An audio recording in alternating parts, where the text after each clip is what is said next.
Hi, I'm Traci Sorell, and I'm the co-author of a brand new middle grade verse novel told in vignettes with Charles Waters. Hello, everyone. We are super excited and so grateful to We Need Verse Books for hosting our cover reveal today. Charles and I first met in June 2017. I had received a scholarship from the Highlights Foundation to attend their novel in verse workshop. I didn't have a novel in verse at the time, but it was a new format to me and one that I wanted to learn more about. So I had started working on one, but definitely was not ready to share it. And so what brought you to that workshop, Charles? Well, like you, I was able to procure a scholarship for the Novels in Verse workshop with Kathy Erkston and Alma Fullerton. Special guest, Padma Venkatraman. Yes, you gave a wonderful presentation. So I went. It was one of those weird things, everyone, where I had read many verse novels without knowing it was a verse novel. And there was something about that format after a while, once I realized what the genre was, that spoke to me, and something that I wished there were more of when I was younger, because I dare say it would have gotten me into reading a whole lot sooner.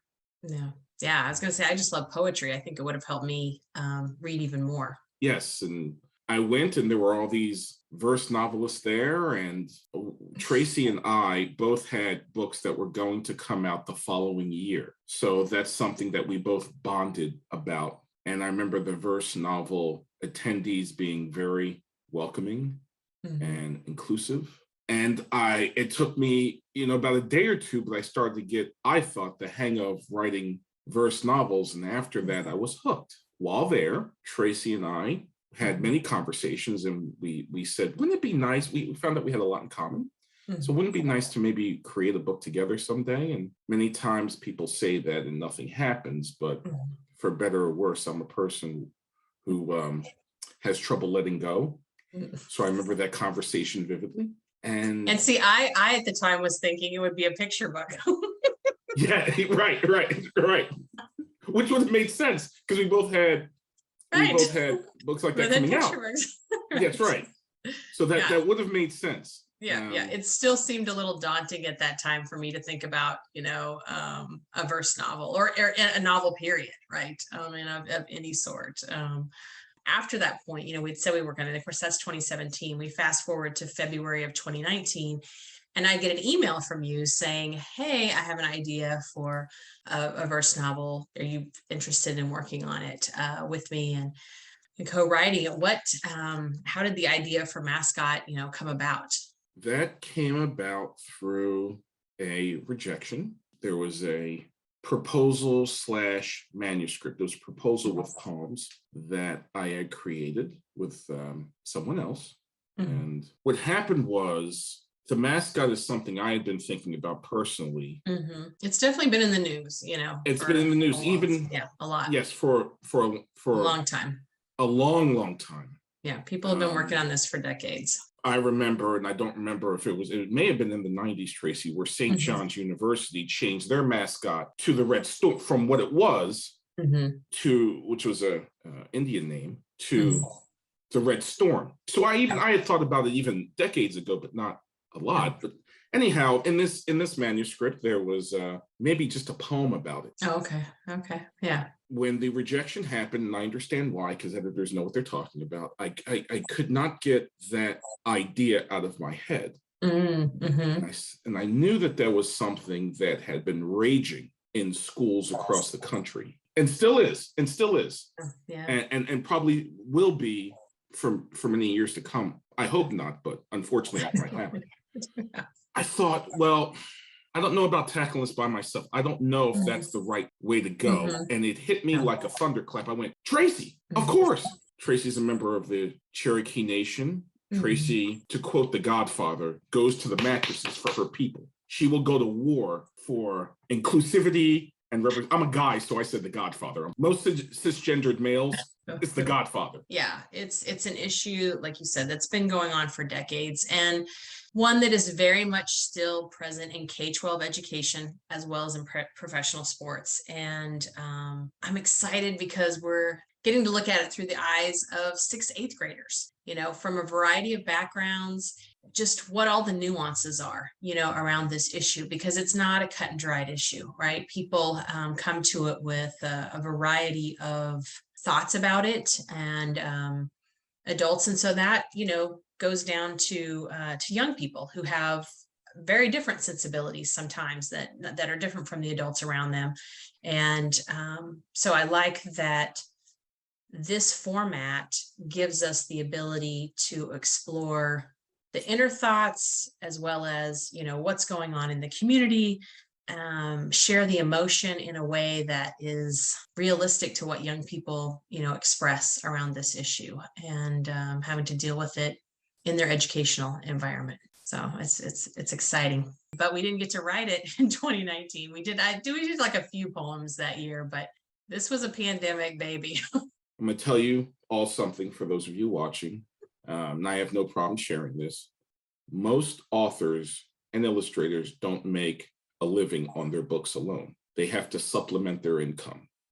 One of the ways that their income is supplemented is through author presentations, where schools hire them to do author presentations and workshops across the country. And so Traci and I were working hard on setting up author presentations for ourselves separately.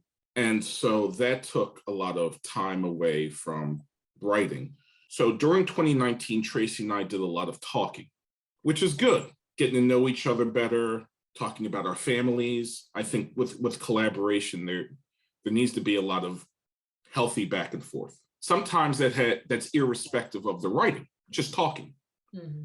And so we did that most of the year. And then this was a pandemic baby, because when the pandemic happened, Traci in Oklahoma and myself at the time in New York City had a lot of time on our hands. So one of the things that we did was work on this manuscript and do voluminous amounts of research. I think we have in our Google Doc, about 75 different pieces of material, be it articles or dissertations or think pieces, that we read each one of them. And while we were creating the book, and that's where a bulk of Mascot was created, was during the pandemic. I learned how to use Excel. So, hey, Mascot, right? Yes. Created Excel spreadsheet to kind of track, the characters and which vignettes, how many different vignettes we had and how many poems we had and things like that. So, it became one of those things to make sure that we were, just consistent with voice and representation and all those kinds of things. And wonderful people, of course, read and gave us feedback on the book, which, bookmaking is a team sport. And this has definitely been a team effort. A shout out to our editor, Karen Boss at Charlesbridge, and just the entire team there. They've been super supportive, and we're really, really excited about having this book out in the world for young people. We've got a link to the digital ARC that you can sign up. You can register to receive the digital ARC now, and pre-order links will be available soon. But we're excited to share this fantastic cover art by Nicole Neidhart, who is from the Dene or Navajo Nation. Just beautiful the way that she has taken the issue and displayed it so strongly and truthfully, just clean lines. It just speaks to what you will see and read about in the book. And Charles and I both, as soon as we saw it, we were like, yes. So that's the beauty of this too, is that you get to celebrate new books with people. And like I say, we cannot wait for readers to tell us what they think about the book. We're just super excited to have young people read and share their thoughts with us. What excites me about having a book like this out in the world is, I think young people overall are so perceptive and so smart, and I think understand in some ways nuance in the world. Not everything is one or another. Sometimes there's nuance. Nuance is one of my favorite words, besides tenacity, which is never giving up. And we think this book, we tried as hard to be as nuanced as possible, because like Traci said, there are different perspectives. Yeah. And it's important to listen to different perspectives, even if you don't agree with it. That kind of discourse is important in the world, and something we need more of. So, and this, we think this will be a good way of starting the conversation about this issue. And I cannot imagine this book without Traci's care and thoughtfulness. And I cannot imagine this book without Karen Boss at Charlesbridge and the whole Charlesbridge team. This is my first time with this publisher. What a classy organization. And I'm just, I'm excited. It strengthened our friendship. Yeah. Thank you. And thank you to the Highlights Foundation. Yes. And when you get a scholarship, to all you, especially young people watching, when you get an opportunity, they do not come around often in this world. So you have to charge through that door. And I cannot speak for Traci, but my goal with going to Highlights and getting the scholarship is I need to earn this. And I feel that both of us have. Yeah. And so when that opportunity comes, you go for it.